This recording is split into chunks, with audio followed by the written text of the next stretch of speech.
She never saw it coming. Carrie Walsh's husband was an Apache helicopter pilot for the Army. But years ago, Aaron Walsh started playing the slot machines on military posts. He became a gambling addict. At 34, with his life in a tailspin, Aaron Walsh walked into the Maine woods, put a gun to his head, and killed himself. The military has this culture of taking care of their own. But it seems like when it comes to this, they just, they profited from his addiction and then threw him away. The military has operated slot machines at overseas posts since the 1980s. The Army alone has 3,000 of them, and they bring $130 million in revenue every year. CNN could not get updated figures from the Air Force or Navy, which run their own gaming operations. The Department of Defense would not allow CNN to take any pictures of them, but this photo appeared in Stars and Stripes just last year. After years of study, University of Illinois business professor John Kent says the profits on these machines are huge. It's all about the buck. And in our military, it should be about service to our country. It shouldn't be about exploiting our service personnel and putting their families and their children at risk. The Pentagon's response to those charges have been by email and phone calls, no interviews. But we were told the Department of Defense needs the revenue from gambling operations to finance its overseas morale, welfare, and recreation programs. The slot machine money goes to things like bowling alleys and concerts, even to attract businesses like Starbucks to overseas posts, things that make living overseas more enjoyable for members of the military. Undersecretary of Defense Leslie Arsht, in a statement to CNN, said gambling on bases and posts provides a controlled alternative to unmonitored host nation gambling venues and offers a higher payment percentage, making it more entertainment-oriented than that found at typical casinos. Kent says the idea of offering a safe or more gambling-friendly environment than what is found off-base is ridiculous. And we don't need this. As a matter of fact, it hurts our military readiness. We're already seeing double the addiction rates in the military that we're seeing in the general population. The Pentagon's own studies suggest the rate is similar to gambling among civilians.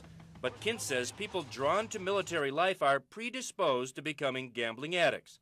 They're generally young, they take risks, and they're trapped on lonely outposts in front of slot machines. And he was top of his class in everything.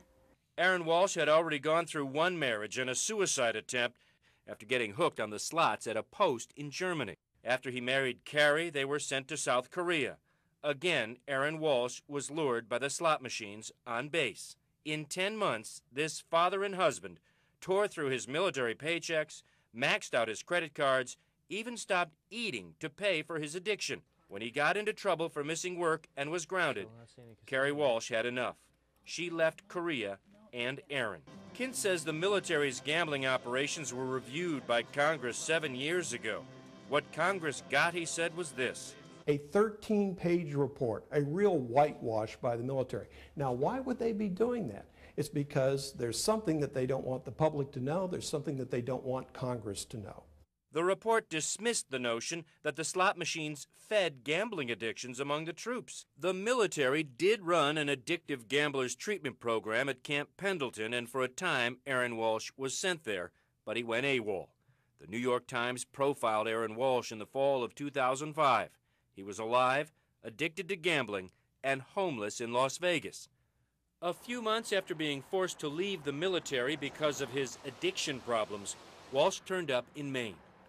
Yeah, he was really, really sad. He knew that he'd lost everything and that, he'd messed up, and he believed that he was going to get better.